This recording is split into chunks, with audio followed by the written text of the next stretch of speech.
Hi guys, good morning. Mag-voice over pa rin ang lula kahit may sakit.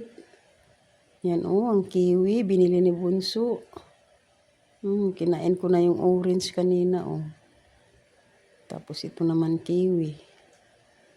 Ito pa mo, meron pa kaming watermelon. Palamigin muna yan bago kainin. Sarap talaga ng watermelon pag tanghali.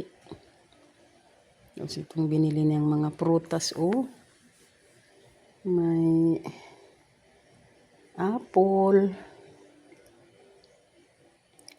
Saka itong kiwi.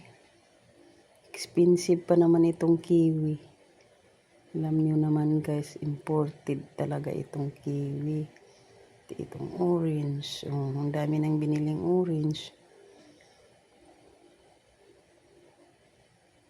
Saka lemon.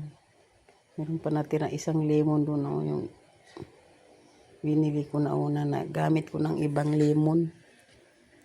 Ayan guys, sana nagustuhan ng ating video for today. Thank you so much guys for watching. I love you guys.